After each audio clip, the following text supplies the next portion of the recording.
একুশে পদক বাংলাদেশের দ্বিতীয় সর্বোচ্চ রাষ্ট্রীয় বেসামরিক সম্মাননা। একুশে পদকের প্রবর্তক শহীদ প্রেসিডেন্ট জিয়াউর রহমান। এটি প্রদান করা হয় 1976 সালে থেকে। 2026 সালে একুশে পদক লাভ করেন 9 জন ব্যক্তি। কতজন? 9 জন ব্যক্তি। পরীক্ষার জন্য ইম্পর্টেন্ট। 9 জন ব্যক্তি ও একটি প্রতিষ্ঠান।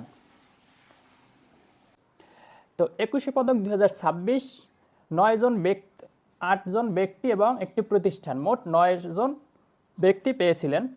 অবদান কোন ক্ষেত্রে এবং কি জন্য পেয়েছিলেন এবং বিজয়ী ব্যক্তিদের নাম। তো 1 নম্বরে হচ্ছে শিক্ষা। শিক্ষায় একুশে পদক পেয়েছিলেন অধ্যাপক মাহবুব আলম মজুমদার। খুবই গুরুত্বপূর্ণ প্রশ্ন। শিক্ষায় পেয়েছিলেন অধ্যাপক মাহবুবুল আলম মজুমদার। স্থাপত্য বিভাগে পেয়েছিলেন মেরিনা তাবাসসুম। সঙ্গীত শিল্পে আইয়ুব বাচ্চু।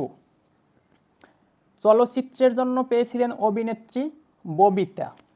চারুকলায় অধ্যাপক আব্দুস সাত্তার। চারুকলার জন্য পেয়েছিলেন অধ্যাপক আব্দুস সাত্তার। নাট্যকলায় পেয়েছিলেন ইসলাম উদ্দিন পালাকার। এইটা কিন্তু খুবই গুরুত্বপূর্ণ, অনেক পরীক্ষা আসছে এই 2-3 মাসে। ইসলাম উদ্দিন পালাকার। ভাস্কর্যের জন্য পেয়েছিলেন তেজস হালদার যশ। নাম কি? তেজস হালদার যশ। নৃত্যশিল্পে অর্থী আহমেদ।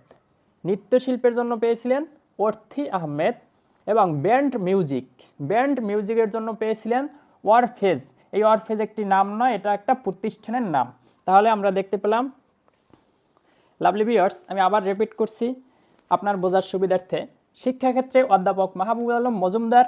স্থাপত্য শিল্পে মেরিনা তাবাসসুম। সঙ্গীত শিল্পে আইয়ুব বাচ্চু। চলচ্চিত্রে অভিনেত্রী ববিতা। চারুকলায় অধ্যাপক আব্দুস সাত্তার। নাট্যকলায় ইসলাম উদ্দিন পালাকার। ভাস্কর্যে তেজস হালদার যশ। নৃত্যে অর্থী আহমেদ। ব্যান্ড মিউজিকে ওয়ারফেজ একটি প্রতিষ্ঠান।